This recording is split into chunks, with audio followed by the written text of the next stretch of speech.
So today, you guys, I'm making one of the most popular dishes in my country, Cuba. And not only Cuba, it's very, very popular in other Latin countries and probably other countries too. It's the plantain. Now, in my other videos, I have a couple of them, and I make a plantain calzone. I make plantain dough on there. You want to check those out. They come out so good and so much better for you than, white flour calzone. So many health benefits to plantains, you guys.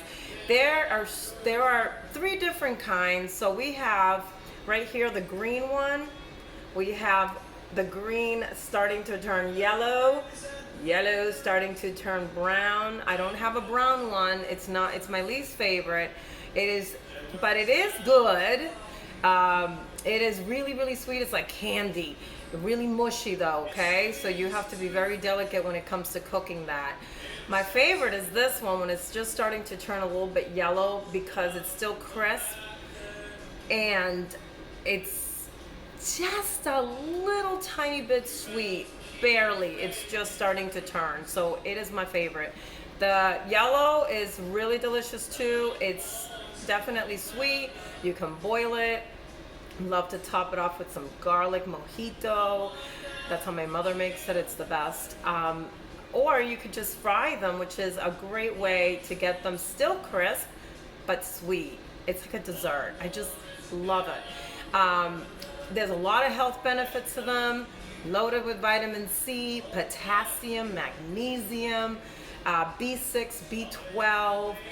They have not a ton of fiber, but they do have some fiber. They're low in calories. One of these is probably about 180, 200 calories. They are higher in carbs, so if you're watching your carbs, then you might want to just have, like we do. We don't have them every day, but we cut them in half. We'll have a half of one, and it's probably going to be about 20 grams of carbs right there, okay? So there's so many ways you can make these, you guys. It's a very, very popular side dish, but you can make an appetizer out of it or a few appetizers out of it.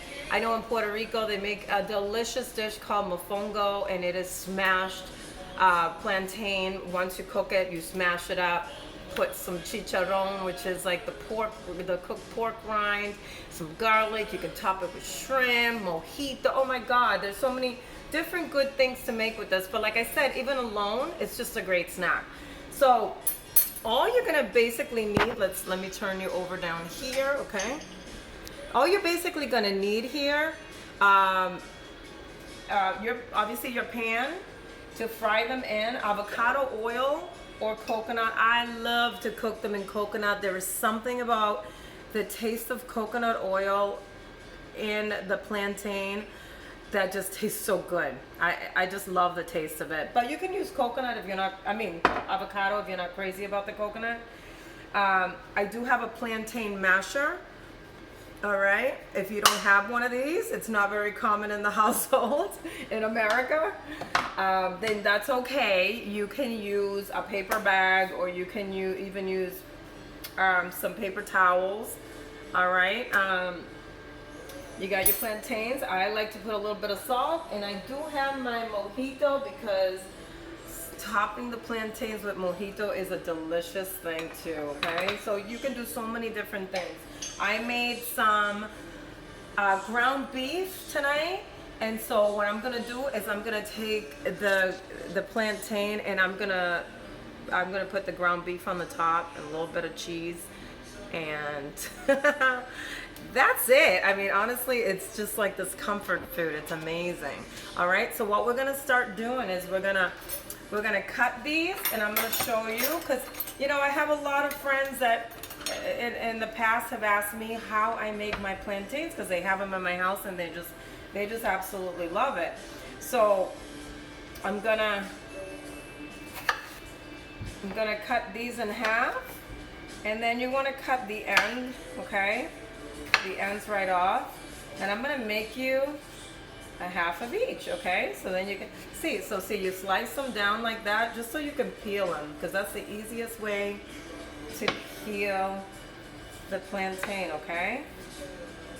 And then you got it. If you got an easier way to do it, go ahead. But this is the way I've always done it. There might be a plantain peeler somewhere out there I don't know about.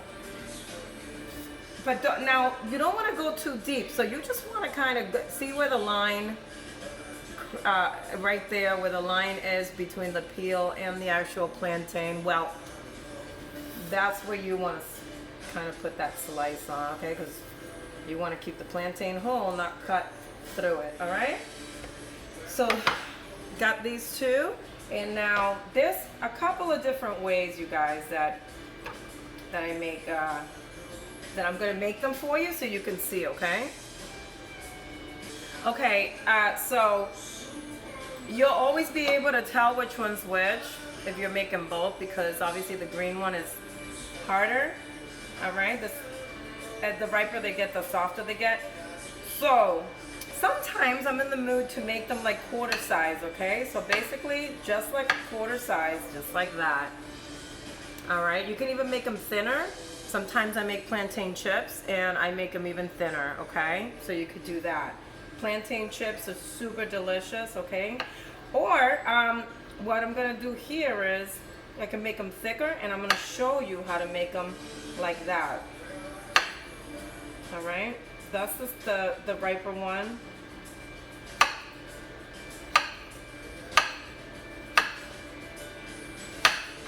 So you want to, these are the ones we're gonna mash, okay, with the plantain masher there after we cook them. So how do we start cooking them?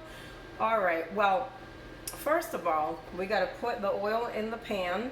So you want to have enough in there. You don't have to like put a lot, but you do have to cover your plantains so they can cook through, obviously, okay? So that's why you should really use a healthy oil, all right? And then just have it melt right up in there. You don't want, the worst thing is to have too little oil, and then what's gonna happen is the oil is gonna burn and your plantain is not gonna come out good. So you wanna have enough in here. So we're gonna wait until it melts a little bit, okay? And now if it was a riper plantain, like the really ripe ones, the brown ones that are super ripe, then you can cut them lengthwise too, and they come out long and thin, okay? But since I don't have that here, all you do is you just cut them this way, all right? But this is the best. I just think that this is the best. So we're gonna wait until this heats up, and that's it, all right? Just a few minutes. You want it to heat up just enough so that when you put it in, it sizzles a little, okay? Not too hot so it burns, because you want to make sure the plantain cooks through on both sides, as you'll see, before you mash it up and finish it, okay? Okay, so the way to test it out is you just want to see, like, kind of put it in there a little bit. If it starts sizzling, then that's when you know it's ready, okay? So I'm gonna put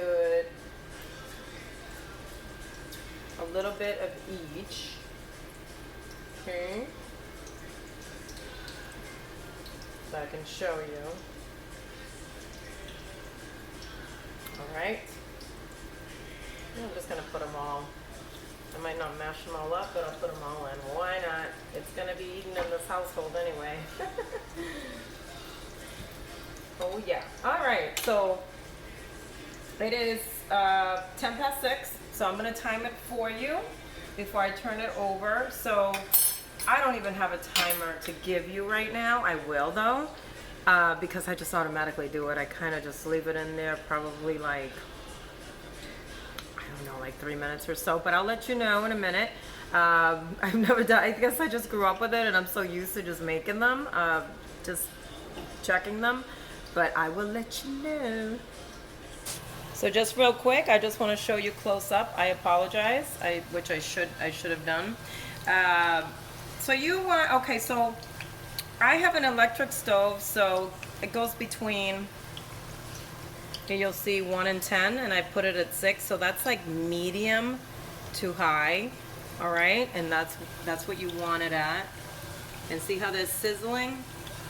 So you want them to be slightly brown on the other side before you flip them over. Not too brown, because we gotta flip them over, then mash them and put them back in, okay? Because if they're too brown, then they're gonna be burnt.